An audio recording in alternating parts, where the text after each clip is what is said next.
相良藩化け猫騒動。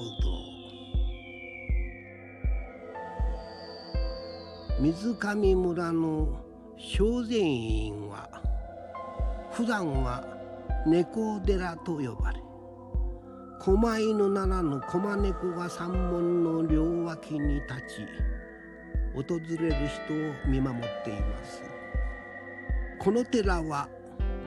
今から約350年以上も前にある霊を鎮めるために建てられたと言われています。それは天正9年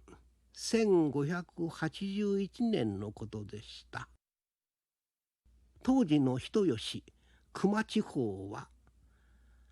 鹿児島の島津義久と戦っておりました。その戦いの中、第18代藩主が戦死したため、当時わずか10歳の忠房を第19代藩主とし、次男長常を島津氏に人質として出し和睦を結びました。しかし島津氏はさらに八代への勢力の拡大を図っていきました。このような薩摩藩の勢いに、この熊人吉の地にも再び侵攻してくるのではという噂が流れ始めたため、人々は安心できませんでした。同年12月、仙台と船家と言われていた腹違いの弟頼貞が多良木の地を訪れた際、相良藩の出城である湯山城主湯山佐渡守宗政とその弟普門寺住職西洋法院とともに多良木に出て頼貞に面会し、前藩主の悔やみを申し上げ、世間話程度をして帰りました。この会談を知った他の武士たちは、仙台藩主と頼貞が不仲であったのを利用し、湯山佐渡守と西洋法院は頼貞と共に薩摩藩に協力して熊人吉に攻め入ってくる、早く征伐しなければ危ないと嘘の密告をしたのです。それを耳にした藩主忠房の姉が重臣たちと協議して、米良の黒木正右衛門を総大将として米良数寄の武士に天正10年1582年3月16日に普門寺に攻め入るよう命じました。一方、密告した武士たちは、自分たちの策略が忠房にバレてしまった場合、早掛けの遠藤久助が攻撃中止の使いに出るだろうと予測し、人吉から馬で来る者は無類の酒好きであるので、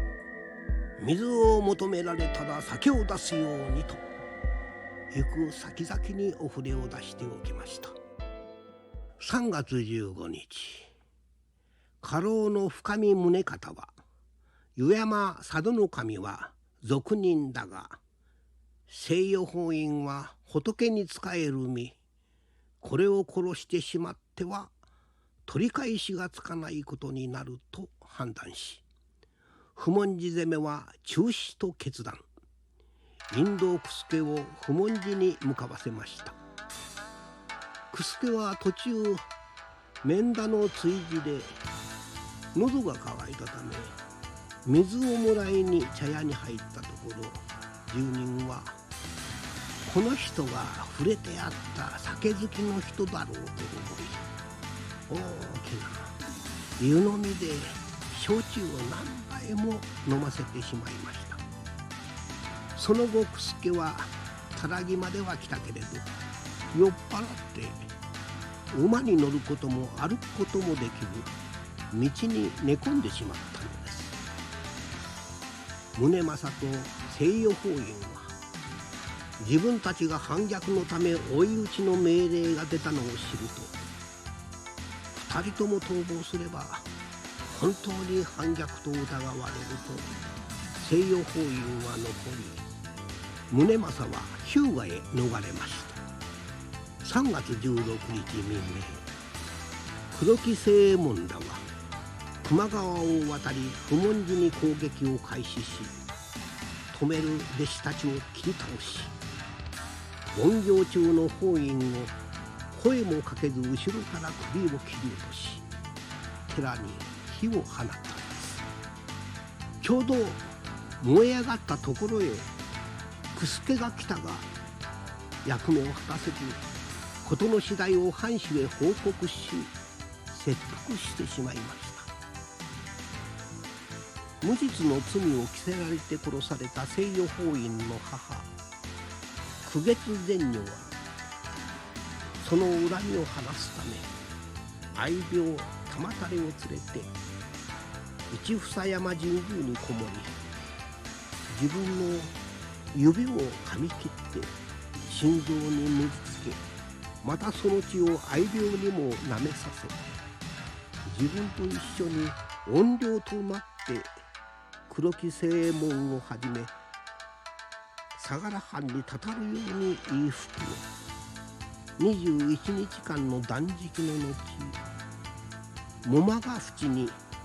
猫を抱いて身を投じました。すると間もなく相良藩では